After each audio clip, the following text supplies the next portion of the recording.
Alam mo bro, lots of times na din kasi na parang may times na feeling namin parang gusto na namin bumitaw din naman. So ano rin kasi yan eh, matatapos hindi rin lang natin alam. Sakaling mawala ang job car, malulungkot tayo, di ba? Pero syempre wala namang forever. Kuya Dambo! Uy, Kuya Dambo! Hello, Kuya Dambo. Where's Kuya Dambo? Kuya Dambo. Kuya Dambo, shoutout. Kuya Dambo, shoutout! Papa Joms may naging pahayag nga about sa tambalan nila ng Agom Carla niya na more than a year na nga tayo nila pinasaya at pinakilig. Stress reliever nga natin ang Jomcar serye na parang di po talaga natin kakayanin pag sakaling matapos ang serye na ating sinusubaybayan sa mahabang panahon. Nasabi na nga ni Kuya Rab last few days na may hangganan naman po talaga ang lahat. Kumbaga matatapos po talaga ang lahat. Kaya sobrang sakit po talaga ito sa atin pag dumating ang araw na ito. Nakakalungkot po talaga para sa atin kung sakaling matigil ang stress reliever na serye na ating sinusubaybayan sa mahabang panahon. Bago po natin panoorin ang naging pahayag ni Papa Joms mga ka-Jomcar, ay muli muna nating balikan na panoorin ang naging pahayag ni Kuya Rab ito po. Sobrang tagal na ng Jomcar, halos magdadalawang taon na. Kaya lahat siguro tayo, kahit ako mismo, ay malulungkot kung sakaling matigil ito. No? Kung sakaling mawala ang Jomcar, malulungkot tayo, di ba? Pero syempre wala namang forever. Darating ang araw, talagang magkakaroon din ng ending. Lahat naman ng may ending. Diba? Pero sana ang magandang ending nun yung happy ending, diba? Yun yung gusto kong ending, happy ending. Yes!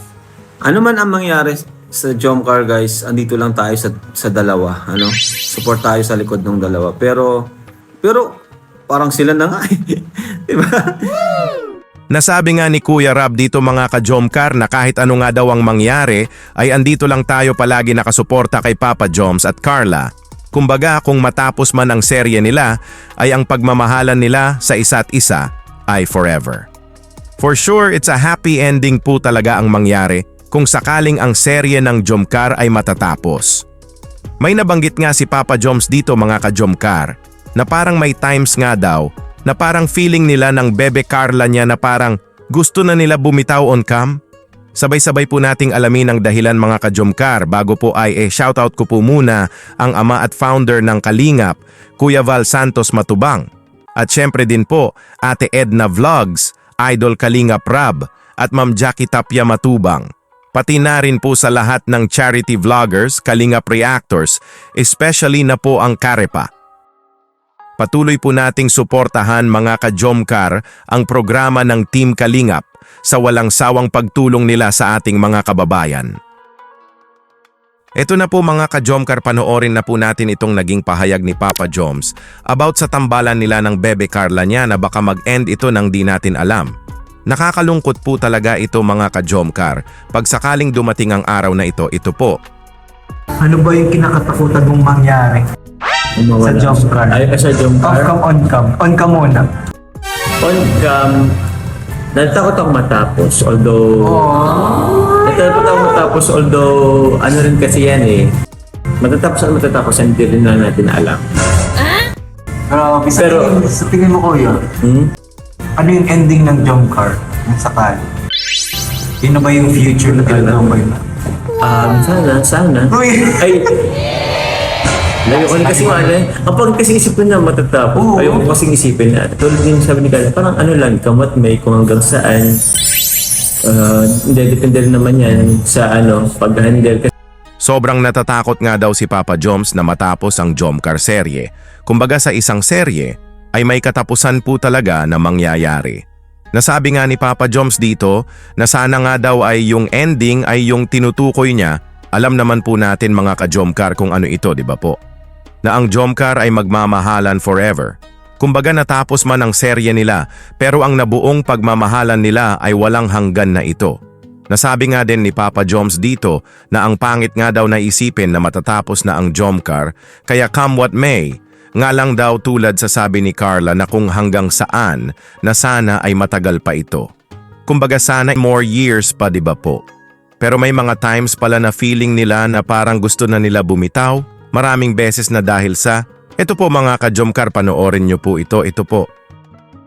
Alam mo bro, lots of times na din kasi na parang may times na feeling namin parang gusto na namin bumitaw din naman. On cam. Marami na. On cam? On cam. Dahil sa... Bashing. Grabe talaga. Sa mga... bashing. Oo. Sometimes, hindi lang naman sa bashing, sa mga... Ano pa ba? Siguro sa mga may mga... Minsan na hindi pagkakaintindihan. Pero more on bashing kasi talaga bro. More on bashing talaga. Oo.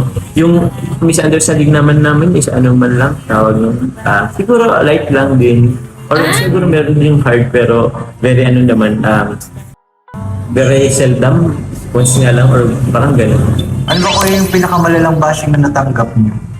Bashing, Oo. Salita ba yan? Madami rin kasi, pero siguro natatandaan ko na lang is, parang wala kaming naitutulong na Parang puro lang kami pakinig or paano. Wala kayo natutulong sa palingap? Siguro, or yun? siguro rin sa amin, siguro yung age din, parang gano'n. Para sa akin, tanda mo na, di ka na bagay dyan. Mas mo magbata, dali ka magtanda mo na. Grabe naman yun. Oo, meron mga gano'n. Grabe naman yun. Pero, ganun talaga. Pero para sa akin, kaya niyo naman, basta nagpapatong-patong kasi yung bashing. Mas nagpapatong-patong talaga, mahirap talaga. Inano kasi, yung tipong maliit lang, pero Pinapalaki nyo? pinapalaki nila. Yun nga yung Oo. Sometimes, siyempre bro, minsan may dumarating sa kanya na news na fake. Ako din naman, may nadating naman sa akin to sometimes kung hindi ko pa i-confirm, parang madadala ka din na, ay, ganun ba talaga? Parang ganun. So nakapanghina. Nakapanghina din. Oo. Dahil nga sa bashing, ay parang gusto na bumitaw ng Jomcar on cam.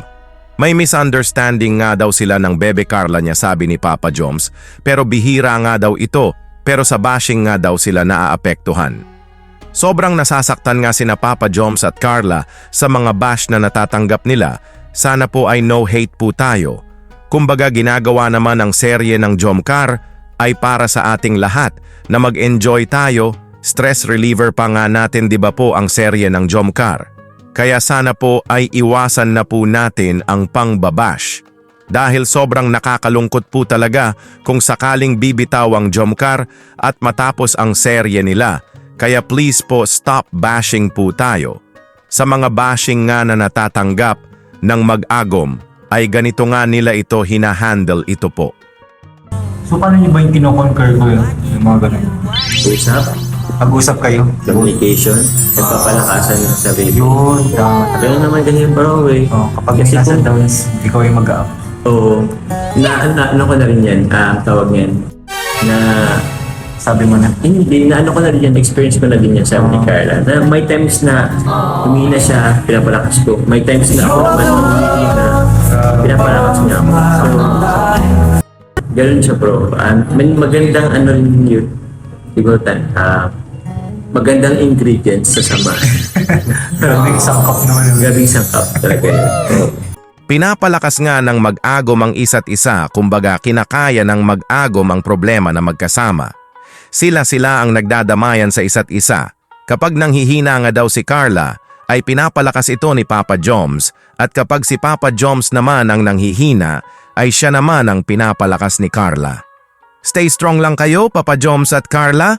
Alam namin na lahat ng pagsubok ay kaya niyong lampasan. Di ba nga, Jomcar, matatag kayo? Kaya niyo yan, Papa Joms at Carla. Huwag magpa-apekto sa mga bashers. Marami kaming nagmamahal at sumusuporta sa inyo. Pag dumating man ang ending, ay nakakalungkot po talaga ito para sa amin, pero alam naman namin na it's a happy ending. Pero sa ngayon, ay sana magtagal pa ang Jomcar serye dahil kayo ang stress reliever naming lahat. Ano po ang masasabi nyo mga ka-Jomcar? Please leave a comment na lang po. Maraming salamat po. Jomcar matatag and will be forever love. When the start.